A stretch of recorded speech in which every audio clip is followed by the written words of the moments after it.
Right now, the United States is deploying massive military resources to the Middle East. Carrier strike groups are locked in a kinetic stance, burning through billions of dollars to protect the physical choke points of the global energy supply. The administration is expending its remaining political and financial capital to ensure these maritime routes remain open for Western shipping. While Washington prepares for a kinetic restart in the Persian Gulf, Beijing and Moscow are executing a countermove. They are engineering an imported inflationary shock from Eurasia, exploiting the very conflict the U.S. is currently trapped in. This coordinated economic strategy targets the structural vulnerability of the U.S. sovereign debt market. To track how this threat operates, we use a specific analytical framework. This diagram shows the geometric relationship between three forces: long yields, the dollar, and equities. When one of these points comes under extreme pressure, the other two must react to maintain the balance. The administration's focus on regional military conflict leaves the U.S. blind to the macro-structural war being waged on the global supply chain. On the outside, the BRICS coalition is executing a synchronized dumping of U.S. treasuries, flooding the market with unwanted American debt. Internally, a new variable has entered the equation. Kevin Warsh has just been confirmed as the chairman of the Federal Reserve. The executive branch is pushing an agenda of high-deficit spending to fund its military operations. Chairman Warsh, however, operates on a strict doctrine of inflation discipline, refusing to monetize that debt. These two forces act together like a vice. Foreign entities are dumping debt on one side, while the central bank compresses its balance sheet on the other. The U.S. Treasury is caught directly in the middle. The mathematics of this squeeze dictate exactly how and when domestic credit inside the United States will freeze. To see how this trap was set, we have to look at the physical logistics bypass finalized at the recent Russia-China summit. China has historically faced a major strategic vulnerability. If the U.S. Navy restricted access through the narrow geography of the Strait of Malacca, it could effectively starve Beijing of seaborne oil. The Kazan summit finalized a plan to eliminate that risk. Beijing and Moscow are accelerating their overland hydrocarbon pipelines, shifting their energy artery away from vulnerable ocean shipping lanes. Russia has guaranteed China an uninterruptible overland supply of discounted crude oil, liquid natural gas, and the nitrogen fertilizers required to sustain its agricultural base. As the Middle East conflict drives energy inflation across the West, the Eurasian bloc is operating on a localized, price-controlled energy surplus. This is a permanent shift in global infrastructure, locking in a land-based energy supply that is physically beyond the reach of the U.S. Navy. China is now mathematically insulated from a maritime blockade. Traditional naval leverage has been rendered structurally obsolete. Beyond physical pipelines, the summit activated a parallel financial architecture. They established the BRICS Settlement Bridge, a move away from the Western SWIFT system toward a commodity-backed settlement ledger. Financial telemetry confirms the pivot. As long-term U.S. Treasury yields spike, China is accelerating the liquidation of its U.S. government debt. The People's Bank of China is converting those liquidated bonds directly into physical gold and strategic commodities, removing the counterparty risk inherent in fiat dollars. This scatter plot tracks the conversion. We measure the PBOC's physical gold accumulation against the rising U.S. 10-year yield spread. Notice the divergence.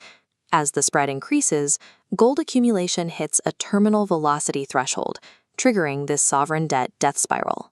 By dumping supply at the exact moment Washington's deficit expands, they are attempting to force the Federal Reserve into printing money to absorb the debt. Beijing and Moscow are daring the Federal Reserve to initiate yield stabilization. If the Fed prints the trillions required to buy that debt, it will destroy the global purchasing power of the dollar. Chairman Kevin Warsh stands directly in the way of that debt monetization.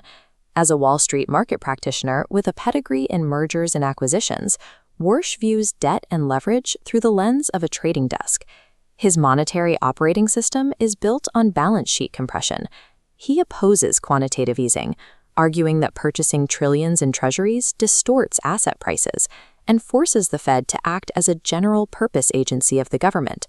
He prefers to retain the flexibility to surprise the market based on real-time data, shunning the practice of signaling every move months in advance to placate expectations. His institutional ideology is fundamentally incompatible with the White House's deficit agenda, guaranteeing a bureaucratic war over the survival of the dollar. The administration assumes it can force the central bank to act as an infinite sink for new government debt. The Federal Reserve operates as a hybrid corporate structure, functioning independently from the government ownership found in other federal agencies. While the Board of Governors is a public entity, the 12 regional reserve banks are legally structured as private corporations. Commercial banks in those regions are mandated by law to buy stock in their regional branch. These member banks receive a statutory 6% dividend on their stock and vote for 2/3 of the board of directors for each branch.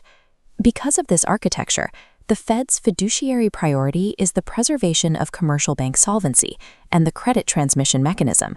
This creates a massive standoff.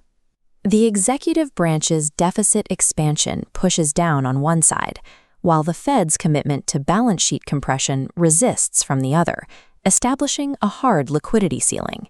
The Federal Reserve will willingly choke off Treasury issuance rather than sacrifice the liquidity of its private banking cartel. When the kinetic shock finally strikes the Middle East, shipping gridlocks will cause domestic diesel inventories to completely plummet. The White House will demand that Chairman Warsh launch an emergency liquidity program to print money and suppress yields. Warsh will refuse to monetize the debt, demanding instead that Congress and the executive branch implement structural fiscal cuts. Markets will face intense volatility as Wall Street realizes the Fed chair is willing to let assets reprice rather than bail out the Treasury. This domestic gridlock between the White House and the Federal Reserve will paralyze monetary response times during the most critical weeks of the collapse. To protect the dollar, the Fed will build a monetary fortress. This diagram shows equities dropping as long yields and the dollar lock at a dangerously high baseline. As the central bank restricts balance sheet expansion, regional and commercial banks will tighten their lending and sever credit lines to the commercial sector. The impact on independent domestic operators will be immediate and severe.